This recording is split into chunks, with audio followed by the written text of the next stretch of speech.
Labrīt, dāmas un kungi!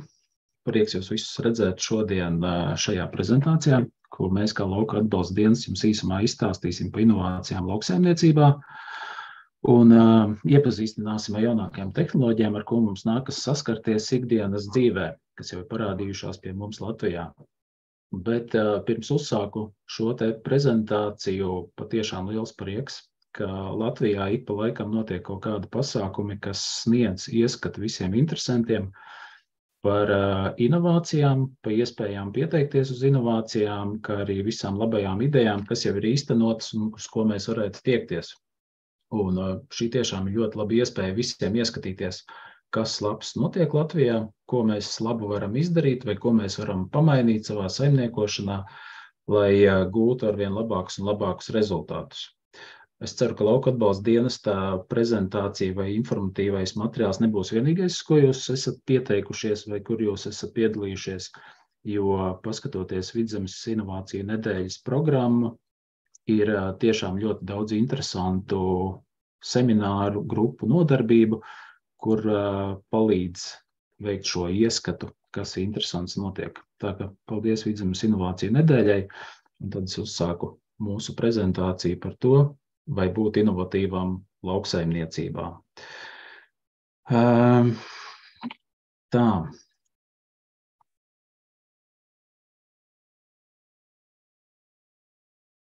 Pirms sākam.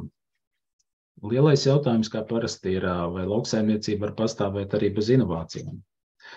Atbilde ir, protams, var, jo, ja paskatāmies, kā senos laikos notika lauksaimnieciskā darbība, tāpat augsnes apstrāde vai dzīvnieku audzēšana, kā visu varēja izaudzēt, tāpat tās arī tagad var izaudzēt, bet lielā doma, jeb lielā vīzija slēpjas tajā, kā mēs varam šo te procesu padarīt daudzreiz efektīvāku, progresīvāku, lai mēs ar vien mazāk investīcijām un resursiem varētu iegūt ar vien vairāk rezultātu. Līdz ar to viena no problēmām ir, ka mums trūkst brīžam inovācijas, tas, lai mēs kļūtu ar vien efektīvāki, un otra lielā problēma ir darba spēks.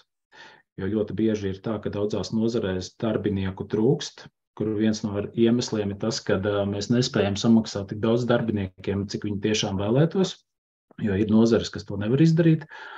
Un otra lielā problēma ir, kad ir nozares, kur atalgojums ir ļoti konkurētspējīgs, bet konkrētajā apkārtnē šie darbinieki trūkst. Līdz ar to ir jādomā risinājumi, kā mēs varam procesus uzlabot vai ieviest kaut kādas tehnoloģijas, kas mums palīdz šo te darba spēka trūkumu aizpildīt. Līdz ar to iziesim cauri par to, kas Latvijā notiek, apskatīties, kā notiek citās saimniecībās un ko labu mēs esam ieviesuši savā saimniekošanā. Kas visbiežāk notiek projektos, uz ko mums iet lauksaimnieki? Tas ir ļoti bieži ienāk mums iekšā jaunākās tehnoloģijas, kur mēs spējam novērtēt procesus, kas notiek mums uz lauka. Tas ir, mēs kļūstam arvien precīzāki, tas ir tehnika, ir aprīkota daudz un dažādiem sensoriem, kas mums palīdz noteikt stāvokli uz lauka. Tas ir, kā es šeit ieliku nelielu fotomateriālu, tad nobraucot ar traktoru, mēs redzam, kurā vietā uz lauka mums slāpeklis ir pilnībā pietiekošs, kur ir visi normas robežās, kā arī šīs tehnoloģijas mums palīdz parādīt, kurā vietā slāpeklis trūkst. Tas ir, mēs zinām, ka šajās vietās konkrētajās mums slāpeklis ir jākaisa vairāk nekā tajās vietās, kur viņš jau pietiekošs. Līdz ar to šīs modernās tehnoloģijas mums palīdz ar ļoti lielu resursu ietaupījumu, jo, kā mēs redzam apakšējā kartē, tajās vietās, kur slāpeklis ir bijis pārpilns, tur tiek kaisīti 40 līdz 50 kg slāpekļu uz hektāru, toties vietās, kur slāpeklis trūkst, tur jau mēs kaisām visus 100 kg uz hektāru. Šeit, protams, jāņem vērā katras saimniecības spējas un resursi, vai mēs varam iet uz šīm visām precīzajām tehnoloģijām, kur ir šie visi sensori, precīzie kaisītāji un smidzinātāji, vai mums šīs tehnoloģijas atmaksājas. Jo, kā ļoti daudz lauksaimnieki ir atzinuši, ieviešot precīzās tehnoloģijas, pareiķinot tās izmaksas uz minerālu mēsliem vai augu aizsardzības līdzekļiem, ir vērā ņemams ietaupījums resursiem. Jo, kā piemēram, paskatoties pēc šīs kartes, ja mēs redzam, ka tik lielā platībā mums pietiek izkaisīt tikai 50 kg slāpekļus hektāru, un lielāka koncentrācija nepieciešama tikai pārsvarā šajos te apgabalos, tad pareiķinot uz kilogramiem, tas ir diezgan liels apjoms, un pareiķinot finansēs, cik pat reiz maksā visi šie te minerāli mēsli, tad ieguvums ir vērā ņemams. Līdz ar to lauksaimnieki, kas domā par jaunajām tehnoloģijām, kā novērtēt situāciju uz lauka konkrētajā vietā, kur man vajag uzkaisīt papildus minerālu mēslus, tas laika gaitā tiešām atmaksājas. Nākamais, kur bieži mūsu lauksaimnieki izmanto tehnoloģijas, ir dažādas online platformas, kur piegādā datus par mūsu laukiem. Tas ir ļoti daudz internetu platformas, kuras parāda mūsu laukus ar visām lauku bloku kartēm un parāda jau online datus par datumiem, kurā brīdī kāds apjoms no slāpekļa vai citu materiālu koncentrācijas uz lauka ir. Līdz ar to lauksaimnieks jau pirms laika veicot šo te minerālu mēslu taisītāju, var redzēt vai nu situācijas uzlabošanos, ka kaut kādās vietās šī slāpekļa koncentrācija ir atbilstoša normām, vai arī uzreiz jau automātiski redz, kad šis slāpeklis kaut kādās zonās trūkst. Papildus ļoti labi ir tas, ka šīs kartes arī palīdz uzreiz novērtēt vietas, kur varbūt mums veidojas kaut kādas pārmitras lauka vietas vai kaut kādas citas situācijas, kas jau mums palīdz novērtēt situāciju tādā veidā, ja mēs redzam, ka augsne visur ir vienmērīga un kādā vietā ir tā ražība sliktāka vai nav tik labvēlīga, tad mums jāsāk domāt, ka varbūt šajā vietā jau ir melorācija kaut kāda problēma. Vai tā ir aizsērējis un jāveic drenu tīrīšana vai kaut kādi citi darbības apstākļi, kas varētu šo te procesu uzlabot. Nākamais, kas mums projektos parādās arvien biežāk, tās ir dažādas tehnoloģijas, kas saistītas ar bezpilota lidaparātiem. Tas ir, ka šie lidaparāti palīdz ne tikai novērtēt situāciju vizuāli, tas ir apsekot laukus, saprast, kur kāda situācija, vai redzēt dzīvnieku postījumus, vai arī šos lidaparātus aprīkojot ar termokamerām varam, piemēram, konstatēt, kad mūsu aitu ganāmpulkam tuvojas kāds suņa bars vai vilki kaut kur redzam, lai mēs varētu pieņemt kaut kādus mērus. Tad šie te bezpilota lidaparāti ir aizgājuši tālāk uz priekšu, ka mēs savus laukus varam arī mēslot, izmantojot šo te tehnoloģiju. Ir kultūras, kurām šī tehnoloģija ļoti piemērota, jo traktori nav jābrauc virsū uz lauka. Ir kultūras, kur tomēr šī traktora ienākšana laukā ir nepieciešama, bet lielākais ieguvums, kas ir šajā apstāklī, ir tas, kad lauksaimniekam ir ieguvums uz traktora tehnoloģiskajām sliedēm.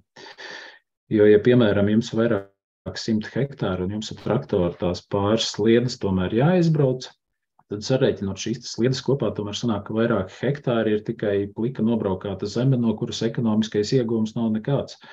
Tad, ņemot vērā, ka ar dronu ir iespējams nolidot, nomēslot šos te laukus, tad šīs te tehnoloģiskās sliedes izpaliek.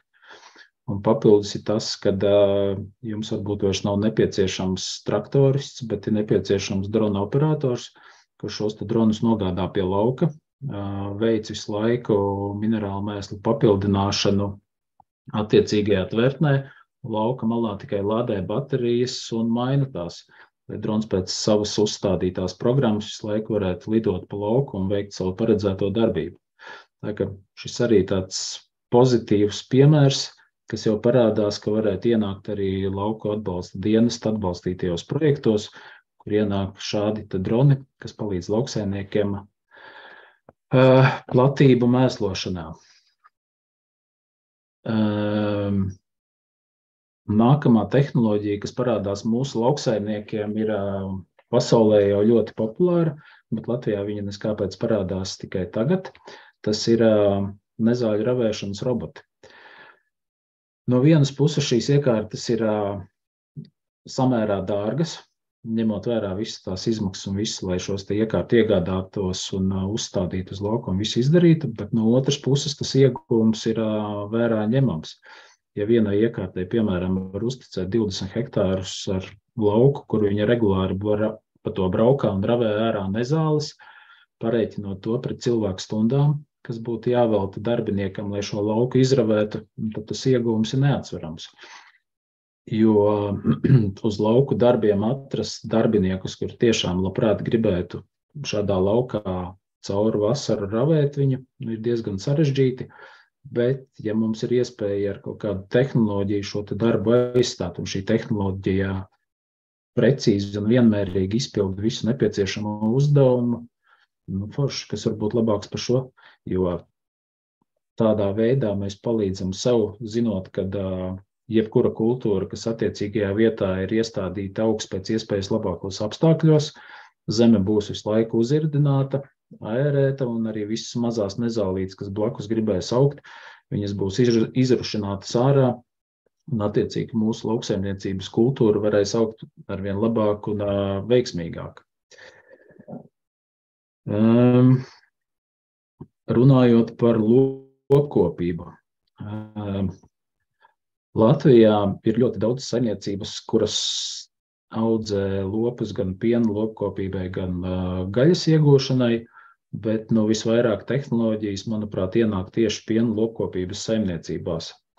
Tas ir lielās saimniecības tiešām domā par to, kā uzlabot govju barošanu, uzlabot šīs te receptūras, lai pēc iespējas kvalitatīvāka un sagramojamāka pārtika būtu lielopiem, kā arī, lai pēc tam šis te piena iznākums būtu arvien lielāks. Ņemot vērā, kā sākumā teicu, kad darba spēka trūkums ir novērojams visās nozarēs, tad šīs te tehnoloģijas tiešām ir ļoti labi attīstījušās. Klasika laikam ir barības dalītāji.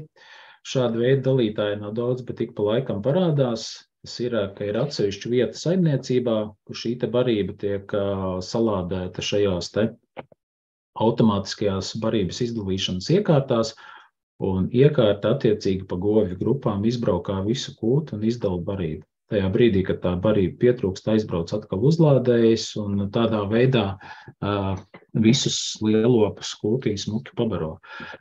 Ņemot vērā šo tehnoloģiju, tad mums ir skaidrs, ka visi lopi tiks sabaroti pa grupām atbilstoši visām receptūrām. Tāpat tās papildus šīm te iekārtām ir barības piestūmēji. Tas ir, ja lielopi šo te barību ir izgrūstījuši pa visu eju, tad attiecīgi nobrauc vēl viena iekārta, kas šo te barību atkal piestūm lielopiem klāt, lai viņi var vēl viņu ēst. Tā ka tehnoloģija, kas atvieglo darbu, kas regulāri palīdz pabarot lopus un pēc tam piestūmt barību atpakaļ klāt, ja šī barība ir aizstumta tālāk. Protams, arī parādās saimniecības, kas ir aizgājušas vēl nedaudz tālāk uz priekšu. Tas ir, kad ir saimniecībā izveidota vesela speciāla sistēma, kā šī barība tiek sagatavota un nogādāta līdz lopiem. Ir vairākas saimniecības, kurām jau ir smuki sataisīts tas, ka blakus ir barības tvertnes, kurās tā granulētā barība blakus varētu būt uzstādītas arī šīs te salmu skābarības un citu barības vielu novietnes, no kurienes robots var paņemt šo te barību. Un pati galvenā ideja ir tāda, ka visu šī barība automātiski pēc receptūras tiek savākta maisītājā. Maisītājs pēc receptūras viņu sagatavo un attiecīgi padod barības dalītājam. Un barības dalītājs pa sliedi, ejot apkārt visai kūtī, tad vienmērīgi šo te ar robotu palīdzību sagatavoto barību arī izdala visiem lopiem. Forša sistēma, vienīgais atliek papildināt visu laiku barības krājumus visās tvertnēs, tā lai jebkurā brīdī sistēma, kad baro lopus, var vienmēr paņemt vajadzīgu apjomu barību un izdalīt lopiem. Nākamā robotizētā tehnika, kas mums ir šajās pašās piena kūtīs, tas ir dažādas slaukšanas, atvieglošanas risinājumi. Lielām saimniecībām bieži vien ir karuseļi izveidoti, vai skuiņu veidi, slaukšana, zals vai viss kaut kas, kā arī saimniecības jau biežāk domā arī par dažādiem robotizētiem risinājumiem.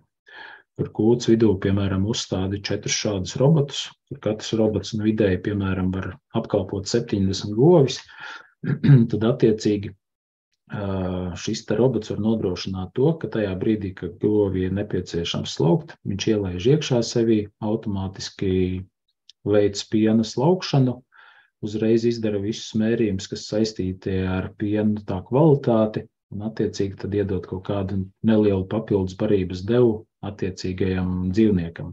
Bet, kas ir ļoti liels atvieglojums, tad ganāmpulka īpašniekam vai tā darbiniekiem nav jāceļas jau 4 no rīta augšā, lai varētu lopus izslaukt, jo šis te robotizētais risinājums tad arī attiecīgi var veikt šo te dzīvnieku automātisko izslaukšanu.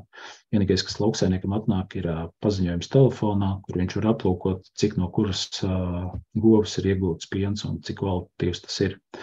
Bet jā, ņemot vērā tehnoloģijas, kas ienāk lauksaimniecībā, tas palīdz mums ietaupīt mūsu laiku, ko mēs varam veltīt citām darbībām, kā arī mūsu darbiniekus novirzīt kaut kādām citām operācijām, kas patreiz saimniecībā ir būtiskākas, un šīs te vienkāršās darbības jau atstāt robotizēto risinājumu ziņā, lai tie parūpējas par mūsu dzīvniekiem. Runājot par inovācijām, ko Lauku atbalsta dienests atbalsta savu projektu ietveros, ir arī inovāciju pasākums, tas ir 16. pasākums, kur lauksaimniekiem ir iespējas izpētīt dažādus inovatīvos risinājumus, kas būtu izmantojami viņu saimniecībās, vai arī veikt pētījumus lielākā mērogā, kur inovācijas var tikt izmantotas arī visas Latvijas mērogā. Līdz ar to dienestā ir vairākas programmas un vairāki pasākumi veiksmīgi jau pabeigušies, kur var jau redzēt rezultātus, kas labs ir izpētīts un kā ir uzlabojusies šo te saimniecību darbība. Un kas nav svarīgi, tad šis inovāciju pasākums arī turpināsies nākamajā periodā. Un plānots ir, ka rudenī varētu tikt atvērta nākamā inovāciju pasākuma kārta, uz kuru tad būtu iespējams atkal pieteikties visiem interesantiem, izpētīt labākās metodes, tehnoloģijas idejas, vai tiešām šī ideja darbojas saimniecības līmenī, vai arī pakāpties augstāk un veikt pētījumu arī visas Latvijas mērogā, kur attiecīgo tehnoloģiju izpētot jau varētu būt iegūms arī pārējām saimniecībām. Bet patreiz parādīšu 4 piemērus, kuri ir jau lielam pabeigti un kur jau ir redzami kaut kādi rezultāti. Tad pirmais piemērs ir nezāļu ravēšanas robots, kur lielā inovācija projekta ietvaros LLU izstrādāja kopā ar partneriem.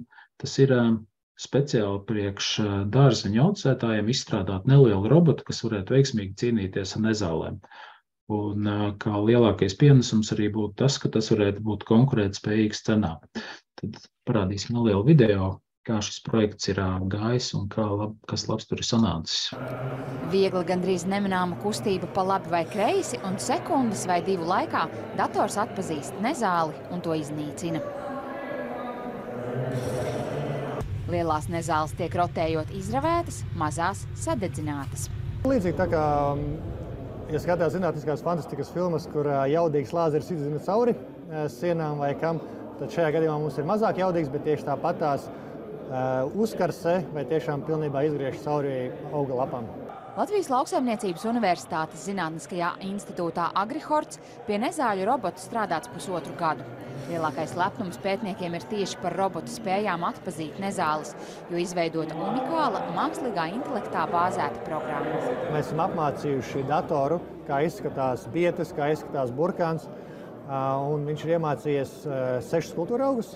Tāpat mēs esam iemācījuši vairākas populārākās Latvijā nezāles. Un uzņemot attēlu, viņš pēc tā, ko mēs esam apmācījuši, māk pateikt ar diezgan augstu precizitāti, kurš tad īsti ir burkāns, kas ir bieta un kas ir nezāle, kas viņam būtu jāiznīcina. Pētnieki aprēķinājuši, ka robis uz lauka varētu strādāt ar tādu pat ātrumu kā cilvēks, vidēji izravējot 200 līdz 600 metrus stundā. Līdzīgas jau šobrīd pieejamas ierīces nav tik precīzas, un ja kultūraugs un nezāle aug tuvu blakus, ierīce var izravēt tos abus. Robis to neizdarīs. Naudas daudzums, ko zemniekiem ir jātērē, lai apmaksātu tīru roku darbu, ir 10 miljoni Eiropā. Un sarunās ar zemniekiem, tas, ko arī viņi uzsver, ka tas roku darbs paliek ar katru gadu dārgāks, un viņš paliek arī grūtāk pieejams. Iebūvētās GPS antenas un datora programma ļaus Robi ieprogrammēt tā, lai tas pats no tehnikas novietnes aizbrauc uz lauka un pēcāk atgriežas noliktavā. Pētnieki lēš, ka rūpnieciskā ražošanā šis nezāļu robots varētu nonākt aptuveni 3 gadu laikā. Jā, kā redzējām, tad tiešām Latvijā arī piestrādā pie tā, lai mēs arī paši varētu izveidot savus robotizētos risinājumus un piemērot arī attiecīgajām kultūrām, ko mūsu lauksaimnieki ir audzē. Tā ka ceram, ka šim projektam būs arī veiksmīgs turpinājums un jau arī masu ražošanā varētu nonākt šādas iekārtas, kas varētu palīdzēt mūsu lauksaimniekiem veiksmīgāk cīnīties ar nezālēm bioloģiskās metodēs. Tad nākamais projekts mums ir saistīts ar smilcēkšu sēklām. Tas ir, kā zinām, tas smilcēkšķi ir ļoti vērtīgas ogas, kur ir ļoti daudz un dažādi vitamīni, kas nepieciešami organismam, bet līdz šim bija problēma tāda, ka no ogu mīkstuma mēs ieguvām visas vērtīgās vielas, bet no izspaidām un sēklām sanāca atbrīvoties. Bet ņemot vērā, ka zinātnieki atklāja, izpētīja, ka šajās sēklās ir ļoti daudz un dažādas vērtīgas vielas, projekta ietvaros tika pētīts, kā var tikt pie šīm vielām, kā viņas labāk izgūt, lai pēc tam varētu šīs vielas attiecīgi iekapsulēt vai apstrādāt kaut kādā veidā, lai varētu tālāk nogādāt cilvēkiem priekš vitamīniem un priekš veselības. Tad mazs video par šo te projektu. Uzņēmums ir dibināts 2007. gadā. Tātad galvenais uzņēmuma pamatdarbs veica klinisko pētījumu veikšanu. Savukārt apmēram 10 gadus atpakaļ jau pirmo reizi faktiski mūsu interesi aizrāva tieši šie smilcēkšķi, tāpēc mēs arī piedalījāmies vienā dabas vielu pētījumā, kurā tika pētīti produkti, kur ir iegūti šeit polifenols savienojumi, kas ir arī smilcēkšķos. Pirmajā posmā mēs no dažādām Latvijā audzētām šķirnēm skatāmies, kā vislabāk iegūt šīs smilcēkšķu sēklas. Kāda būtu labākā metode, lai apstrādātu ogas, lai iegūtu pēc iespējas mazāk izspiedu daudzumu, un mēs šīs sēklas varētu izmantot tālākam apstrādes procesam. Tad, kad esam veikuši šo sākuma posmu un atraduši piemērotākās sēklas un piemērotāko metodi sēklu pareizai iegūšanai, tālāk seko šo sēklu analītiska izvērtēšana. Sūtot uz akreditētām laboratorijām, mēs nosakam sēklu sastāvu, lai saprastu, vai tās ir pietiekami labas un piemērotas mūsu tālāko procesu norisei. Pēc sēklu analīžu rezultātu iegūšanas mēs sēklas pārstrādājam superkritiskā šķidruma ekstrakcijas iekārtā un iegūstam jau šo gatavo produktu, gatavo eļļu, šo frakciju, ko mēs attiecīgi atkārtoti testējam, lai pārliecinātos, kāds ir šis bioloģiski aktīvo savienojumu sastāvs jau gatavā produktā. Vai mēs to varam tālāk piedāvāt mūsu patērētājiem un kāds būs šīs bioloģiski vērtīgo aktīvo savienojumu saturs un sastāvs attiecībā pret šo cilvēku veselību. Ko mēs esam izdarījuši, es jau minēju, šeit nav izolēts taukskābes vai kaut kā sadalīts citās proporcijās. Šeit no smilcēkšu sēklām ir iegūtas šīs taukskābes, šeit bioaktīvie savienojumi tieši tādās pašās proporcijās, kā tieši smilcēkšu sēklās, tikai koncentrētā veidā. Tātad šī ekstrakcijas attiecība ir 10:1, ja no 1 kg smilcēkšu sēklu mēs iegūstam 100 gramus šo lipīdu ekstraktu. Ja? Un viena kapsula satur 1 gramu šo ekstraktu, 1000 mg 1 grams, kas ir ekvivalents pārreikinot 50 gramu smilcēkšu ogu.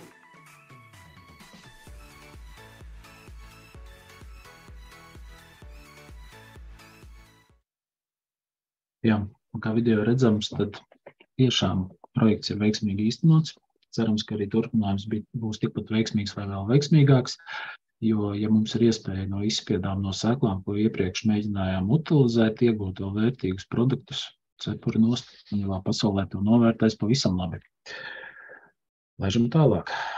Nākamais projekts mums ir saistīts ar augstvērtīgu pārtiku, tas ir ar lielopu gaļas audzēšanu, tas, lai mēs iegūtu pēc iespējams augstvērtīgāku lielopa gaļu, kas arī pasaulē varētu tikt augstāk novērtēta.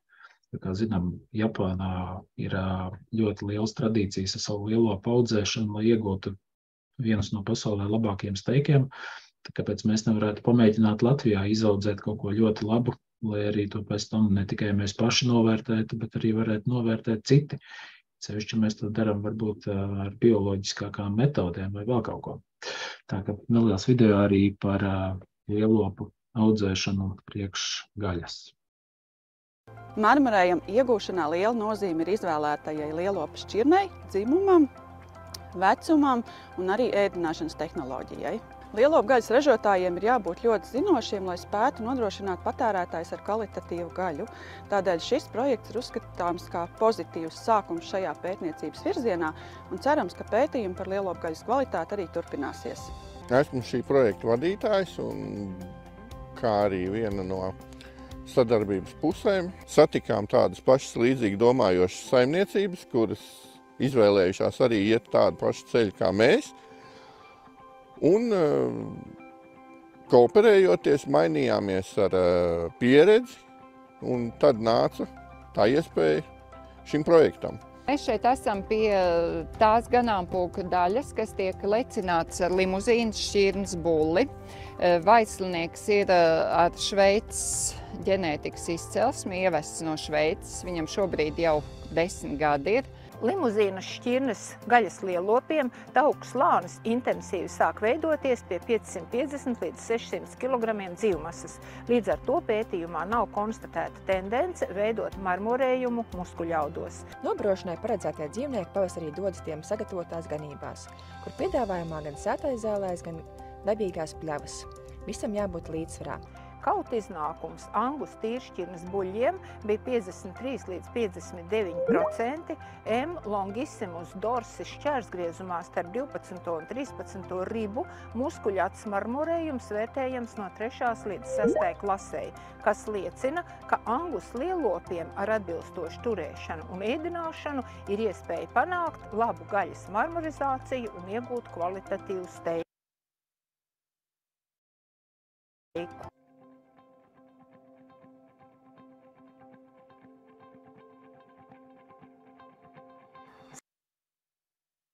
Jā, šis video ir par lauksaimniecības dzīvnieku veiksmīgāku audzēšanu, bet pilnu video varat arī redzēt mūsu mājaslapā pie pieredzes stāstiem. Tā kā laipni aicinātu visi arī uz mūsu mājaslapu apskatīties mūsu klientu sagatavotos video par attiecīgiem projektiem. Bet labi, dodamies tālāk.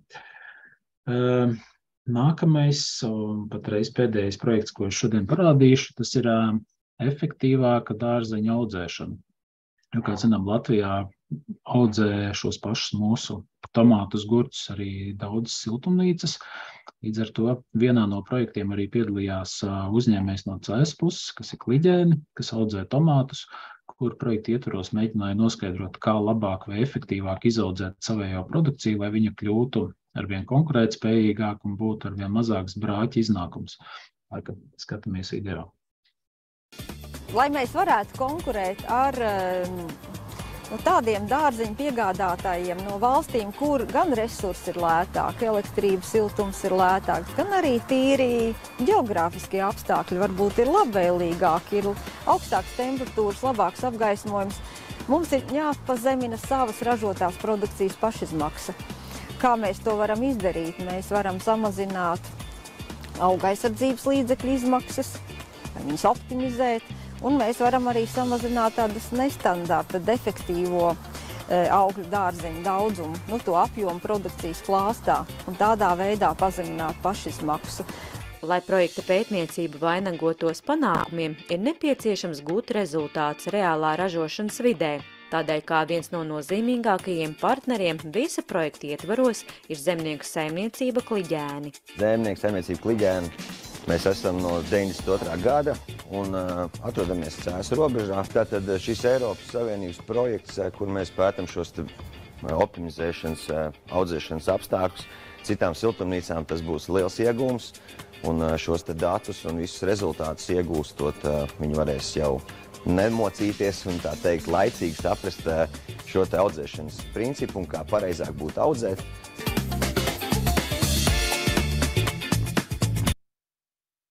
Jā, kā video redzējāt, tad siltumnīcas nozarē arī notiek dažādas inovācijas, kur mēģina izpētīt, kā veiksmīgāk un labāk pabarot savējos dārzeņus, lai iznākums būtu arvien labāks, efektīvāks, kā arī ekonomiski izdevīgāks. Bet, jā, no manas puses tas šodien īsumā viss. Neliels ieskats par to, kā notiek lauksaimniecībā, vai mums ir jāiet uz inovācijām vai nav. Tad no manas puses viennozīmīga atbilde, kad viennozīmīgi ir jādomā par inovāciju ieviešanu saimniecībā. Tas ir viens. Varam paskatīties, kā iet kaimiņam, kurš izmanto precīzās tehnoloģijas, kas var strādāt efektīvāk, varbūt parēķinam, un mēs paši arī to varam atļauties un ieviest savu saimniecībā. Tas ir tādā veidā, piemēram, kā sākumā stāstīju, kaisot precīzāk minerālu mēslus, mēs ne tikai labāk pabarosim augus, bet arī ietaupīsim resursu, nekaisot lieki, kur tas ir. Un nākamais, varbūt arī spēsim aizvietot darba spēka trūkumu tajās vietās, kur tas tiešām ir. Nākamais, protams, gaidām jūs visus projektu kārtām, kas ir saistītas ar dažādu investīciju iegādi lauksaimniecībai, kā arī inovāciju projektos, kur ir iespēja jums pašiem izpētīt dažādas jūsu idejas, vai viņas strādā jūsu saimniecībā un cik labi, vai arī paskatīties uz pētījumiem, ko mēs varētu izvērst jau visas Latvijas mērogā, kur ne tikai ieguvējs būtu jūsu saimniecība, bet jau arī citas saimniecības Latvijā, kas saimnieko līdzīgām metodēm. Tā ka šoreiz liels paldies visiem, kas skatījās. Uz tikšanos nākamajos mūsu webināros, vai cerams atkal nākamgad Vidzemes inovāciju nedēļā. Paldies visiem, veiksmīgu dienu!